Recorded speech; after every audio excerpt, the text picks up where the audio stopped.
Tem gente que escolhe um lugar para viver, e já outras simplesmente vão para onde Deus está chamando.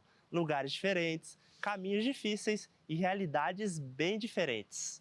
O Lucas Nunes é pastor e missionário, alguém que transformou esse chamado em um estilo de vida, uma jornada por diferentes cantos do mundo, mas sempre com o mesmo propósito. Eu sou o pastor Lucas Nunes, eu sou missionário e tenho servido a Deus por muitos anos em muitos lugares ao redor do mundo. Deus já me deu a oportunidade de pregar em 5 continentes e atualmente eu estou vivendo em Berry Springs para iniciar um doutorado na área de missiologia. O Lucas trabalhou como pastor no Brasil por mais de 10 anos e uma dessas experiências foi na região norte do país. Eu fui enviado pela igreja para trabalhar em Maués, que é o berço do Adventismo no Amazonas. Ali nós tivemos o privilégio de pastorear 25 igrejas ao longo do rio Maués-Açu e também a região do Rio Marau. Ali no Rio Marau nós temos uma ampla área indígena onde eu cuidava de 4 igrejas. E foi uma experiência extraordinária, porque ali nós tivemos a oportunidade de conhecer muitos irmãos missionários, sinceros, comprometidos com a igreja. Agora imagina só, o estado do Amazonas tem uma extensão de mais de 1,5 milhão de quilômetros quadrados. Essa região é maior que mais de 190 países do mundo, ou seja, é um baita desafio para quem decide levar o evangelho lá. Já a região que o pastor cuidava fica bem aqui, na parte leste do estado. E além de ser uma área grande, ainda tinha uns desafios geográficos mesmo.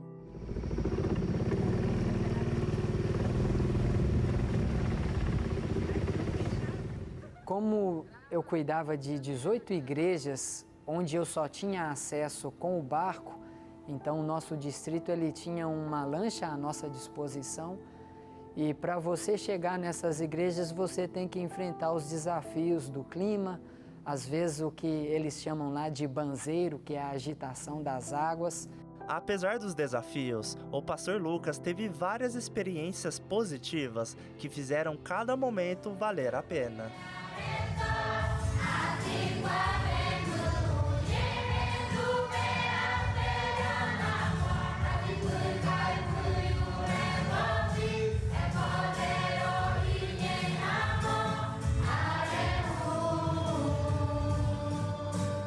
A minha igreja mais isolada na região do Rio Marau é a igreja da Vila Nova. Ali nós temos um dos líderes, o irmão Pedro. Ele guardou o dízimo por mais de 5 anos, porque não chegava ao pastor lá. Quando o pastor chegou lá, o irmão Pedro falou: pastor, está aqui o meu dízimo que eu tenho guardado por mais de 5 anos.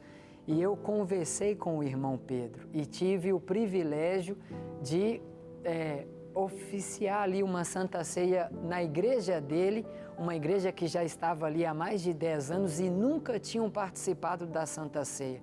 Outra história que marcou bastante o pastor foi quando em uma comunidade conheceu o Alfredo. O Alfredo decidiu fazer um evangelismo e eu falei com ele: Alfredo, eu vou chegar aí com 30 Calebes.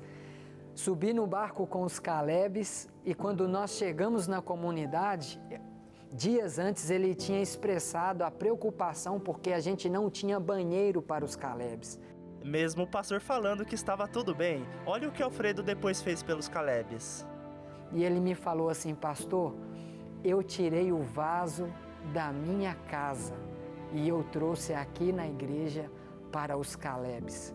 Ou seja, ele arrancou o vaso lá da casa dele, deixou um buraco lá, colocou na rabeta, que é o barquinho deles, e levou o vaso de porcelana branco para os Calebes lá na comunidade do Santo Antônio. Aquilo ali mexeu muito com o meu coração. Além dessas e várias outras histórias legais vividas no Brasil, o pastor também teve a oportunidade de levar a mensagem de esperança para fora do país. Eu sempre tive o desejo de servir a Deus em outros países. O chamado para a missão mundial sempre foi muito forte no meu coração. Então eu fiz um congresso com 4 distritos em Campo Grande, sobre missões e no final uma jovem falou assim: pastor, por que você não vem para a África com a gente? Eu falei: eu não tenho dinheiro. Mas ela falou comigo assim: fala que o Senhor vai e Deus vai pagar a conta. E aí eu brinquei e falei: então eu vou. E não é que ele foi mesmo?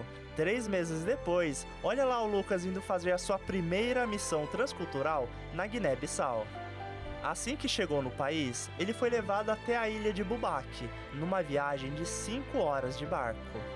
Eu entrei naquela madrugada num barco, coloquei o meu lenço do desbravador e fui sem saber para onde ia. 5 horas para dentro do oceano, e o próprio pastor falou comigo assim: ó, eu sei que tem uma igreja lá, mas nós não sabemos como que está. E quando eu desci na ilha de Boubaque, eu peguei um carrinho de mão com a minha mochila e as coisas e procurei pela igreja adventista. E ali nós tínhamos uma igreja com 5 membros. Quando eu perguntei para eles se eles tinham participado da Santa Ceia, eles também nunca tinham participado. E eu peguei um pão, amassei assim numa tampa, fiz a fogueira, fiz os pãezinhos ali com eles.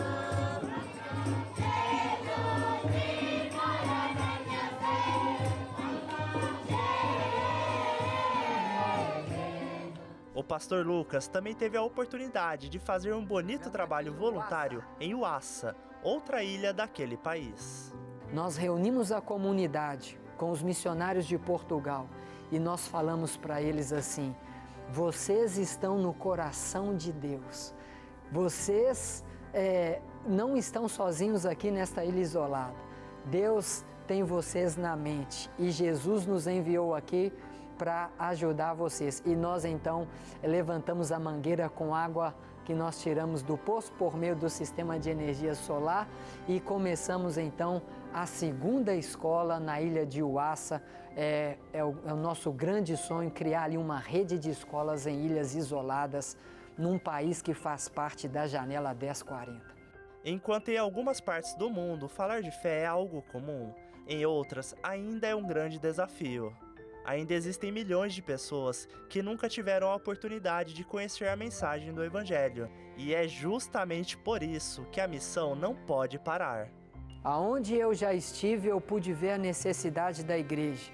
Desde evangelismos que nós fizemos lá no Japão, onde você está ali no centro de Tóquio, ali naqueles cruzamentos, um dos mais famosos do mundo, cruzamento ali em Tóquio.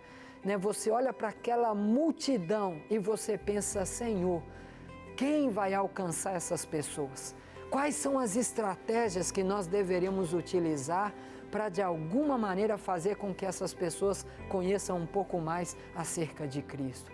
Então não se trata de conhecer os pormenores da nossa doutrina, se trata de conhecer Jesus. Jesus, muito obrigado.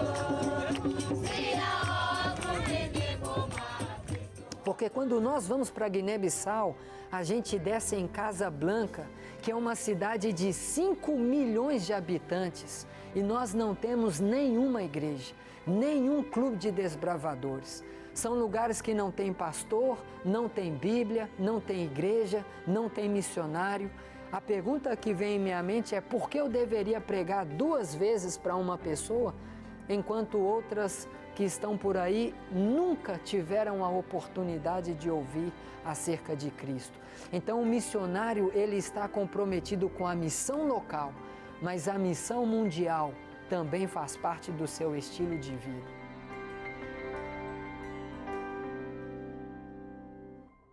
Qual a importância de servir aos que necessitam de auxílio? No Novo Testamento, mais precisamente na carta de Tiago, nós encontramos a seguinte afirmação: a religião pura e autêntica aos olhos de Deus Pai se mostrará por meio de atos como visitar órfãos e viúvas em suas aflições e manter-se longe das contaminações do mundo. Em outras palavras, Deus diz aqui que Ele deseja que nós ajudemos pessoas que passam dificuldades, pessoas que passam por aflições e vivem sem esperança de um futuro melhor.